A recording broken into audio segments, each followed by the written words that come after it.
Ooh, we have some massive stories to break down today, my friends. In today's latest news, we discuss Mauricio Pochettino because breakthroughs have finally been found and Poch is signed for us before the end of this week. But that's not only that, we also discuss Pochettino's transfer targets for next summer, and before we end things, we discuss the big developments in Barcelona because it seems like we are set to try and sign Raphinha again in the summer window. So right now, my friends, we've got a ton of things to break down.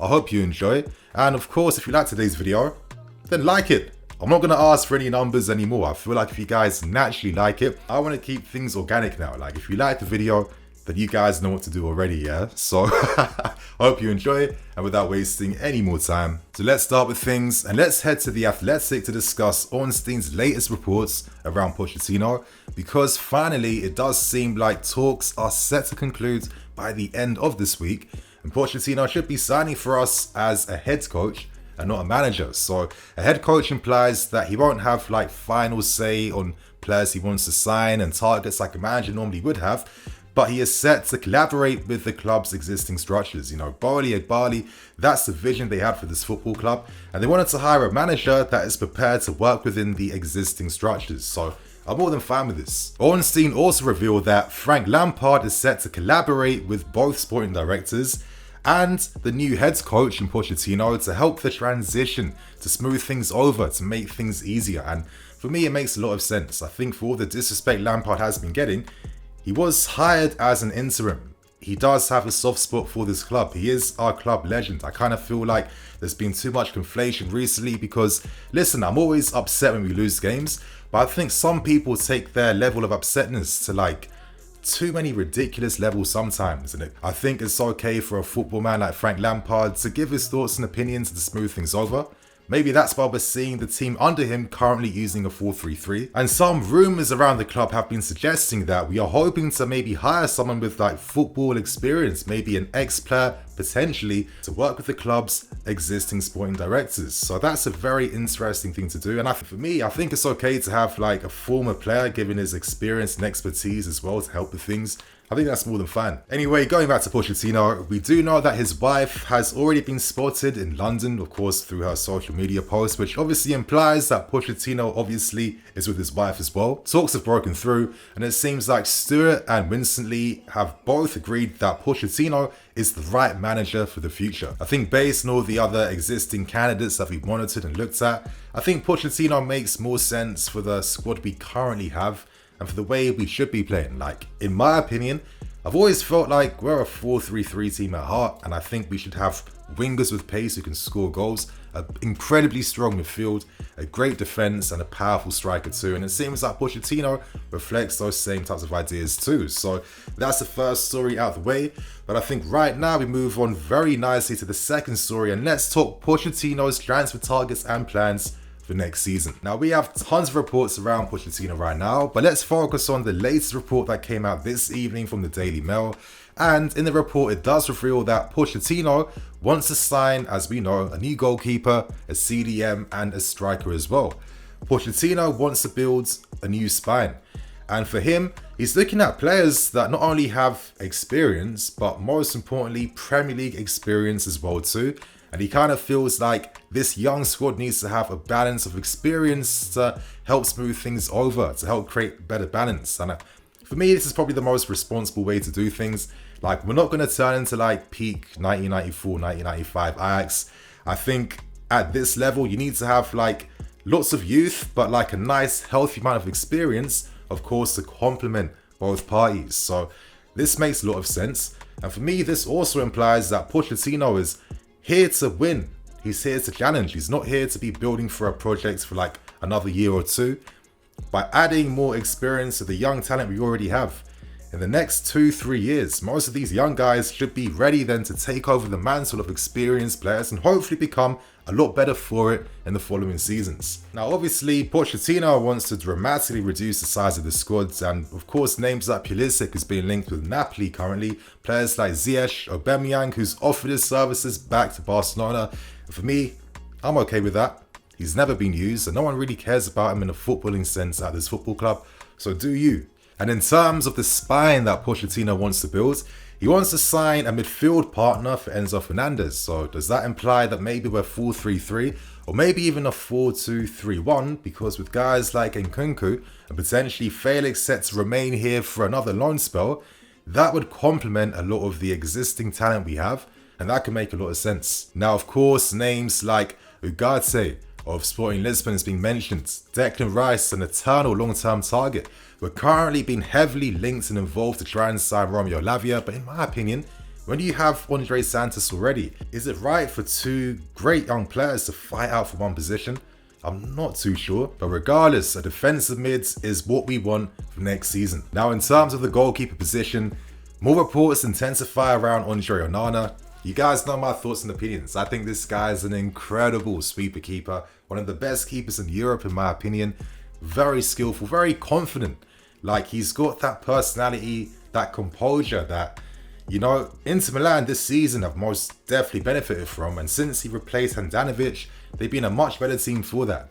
But reports are saying that Pochettino has to give his final words, and maybe he might not be necessarily as interested in Onana at this point in time, but let's see how reports continue, because these Onana links have been going on for a long time right now, and of course Stewart and Winstanley really want to sign him, and they think he is the right guy to replace Mendy. Now, to further continue on with this same report, let's focus on some of the main attacking targets in more detail.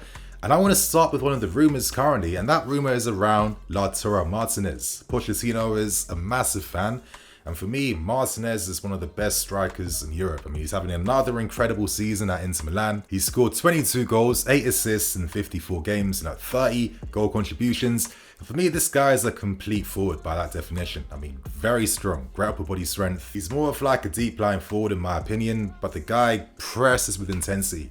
He can drop deep to link up the play, he can create space for people, he can lead the line too, he can score with both feet, with his head outside the box. Very skillful, super link-up play. And one thing we know about this club right now is that we try to sign the main options and the best players we can get before working our way down. Martinez's contract ends in 2026, so if you want to buy him, it's going to cost incredible money. But with Inter Milan's focus on Romelu Lukaku, is there a potential workaround where something could be done to allow us to sign Martinez? Who knows, but I think that the fact that this is a rumour that's starting to gain a little bit of strength right now does suggest that we should expect even more clarity behind these reports in the next few weeks and months. But if you're looking at someone who's the most like Harry Kane type of option, then Lautaro Martinez is in that same type of profile and role, because he does do some of the same things, but maybe has way better physicality and way better pace. Now, we discussed another story that is starting to grow more and more now, and that is around Sadio Mane. We understand that Mane is having a bit of a difficult spell at Bayern. It hasn't been easy. Things haven't been smooth. There has been some issues with teammates, but it is Bayern Munich. And listen, it's not the first time guys have been fighting. I remember reports between Robin and Ribery and Müller and all these guys years back get into the same fights. It's like that at the best clubs. These guys are super competitive, and I don't think it's right to use like personal differences against him, because Mane does have what Pochettino wants. Premier League experience, and with Bayern more than happy to sell him this summer. They're hoping that a club like us are going to make a move for him, and it does seem like Mane could be open to returning back to the Premier League, where he scored over 111 goals in this league. Now, in my opinion, I kind of feel like if you're targeting Mane, that has massive implications around Raheem Sterling, because there's no way we're signing both players, because Mane can kind of do the Sterling role. You know, he can play on the left, on the right, and he can play up front when you need him. And with Raheem Sterling, you know, being really unhappy currently behind the scenes in terms of the mismanagement at this football club, in terms of all the broken promises sent his way as well too, if he was to find an option away from us this summer, I wouldn't be surprised that Mane replaces him as that experienced figure that Pochettino would like to have in the squad. And I also think too that that could also maybe complement Mudryk in a sense too, because that allows Mudryk to have like at least another season to really grow and acclimatise in the league. And with Mane's age, in the next like season or two, Mudryk could be absolutely ready to fully take over that left wing spot and be like the undisputed star. And for the final player, that's our very own Romelu Lukaku. Now, Lukaku is set to return once his loan spell ends. That was always going to be the case, but we still don't know yet whether Lukaku is set to remain here or goes back to Inter Milan. Now, currently with Inter Milan, they're on incredible form right now. I mean, they've got massive results against big teams, beating Lazio, Juventus, and Roma recently. And Lukaku has played a big part in helping Inter Milan secure these results. And as we've all known for a while, once he gets his full fitness back and gets his physique back to optimum weight, that's when the real Lukaku comes out. And Pochettino is an admiring fan, so it really comes down to the fact of whether Inter Milan are able to afford him, which currently, if they maintain this form, they're in 4th spot. They have Champions League place secured currently. There's like 4 games left in Serie A. Maybe they find the finances to keep Lukaku, maybe they don't. But with our interest in Onana and Martinez as well too, it seems like something is definitely happening with us in Inter Milan. And let's see how this plays out, my friends. So that's the Pochettino news out of the way. Let's end things by discussing another massive story, and we talk Raphinha of Barcelona. Now, these links have been growing and growing for time now, and Sport of Spain continue these reports and state that Raphinha currently is on track to return back to the Premier League, and they're very strong words to state. Currently, we're battling alongside Newcastle for the player's signature, and even though Barcelona have been impressed by his season, even though he had like a bit of a slow start to his Barcelona career, for them it's more important to get him off the wage bill, because they need to secure renewals now for Dembele, whose contract ends in 2024, and there's talks that they're looking to bring back Messi for next season too. So Raphinha probably is the best sacrifice because he brings in the most amount of money. And with Barcelona struggling to receive decent fees for other squad players, Raphinha can receive the most amount of money for them, and it seems like Barcelona want 80 million euros to sell him. I think this is a fair fee for a player like Raphinha. You know, he's got like 11 goals and 10 assists this season. He has been used as a sub quite a bit of times as well too. Last season they agreed a 65 million euro fee with Leeds for a signature, but they structured the deal over time, you know, paying installments over 5 years. Right now they've already paid for 1 financial year, so that's his player costs and of course the transfer fee. And that's around like 17.5 million. So once you add up his player cost fee of around 17.5 million, times by the remaining 4 years left on this contract, that's around 70 million euros. And for Barcelona haven't paid close to the amount of the amortized fees that they've agreed upon with Leeds. So if they were to sell him, they're bringing in a very tasty and sizable profit. Now, these rumors have been floating now for actually a few months. I just haven't discussed them because there was nothing really to them. But Deco has been in contact with people at this football club, and we've always been open and curious to actually securing a deal for Raphinha. Now, I'm going to give some quick thoughts and opinions. I understand the potential backlash. I mean, Nini, last summer, this guy made us look like a fool. He made us look stupid. Like, we agreed the fee, and he still decided to, reject us for Barcelona. You're more than entitled to feel that way. In my personal opinion, I just don't really care that much. For me, this is how the game works at this level.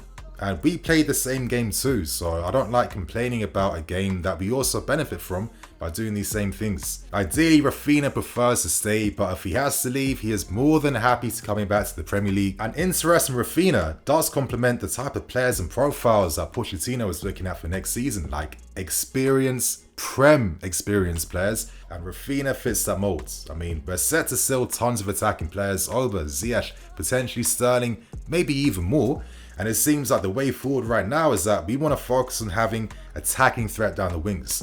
So next season, you could look at maybe potentially Mane and Mudryk, Raphinha and Madueke to bring that attacking balance. And, I think there's still plenty of game time to share. We'd have great quality. And for me, Raphinha shares some of the best qualities of like a Ziyech and a Madueke in the sense that he does possess Ziyech's creativity outside the box in like a playmaker sense. I mean, great through balls, incredible crosses, balls over the top. He can take shots outside the box too, but he has that Madueke benefit too of being able to carry the ball over distances, being able to take on his man, having that type of pace. And this guy is incredibly hard working off the ball as well. I mean, to be honest, he was one of the best right wingers in the Premier League, and if he is available again in the summer, it doesn't surprise me why we look to turn back to try and sign him. I'm sure I'm going to discuss this story even more in the next few weeks, but right now, my friends, I'm going to wrap things up and keep things moving. So you guys know what to do. Like the video if you enjoyed things, and of course, share your thoughts and opinions too behind these stories. I'm Nini FC, this is BlueLionsTV. I'll catch you guys later with some more videos. Cool.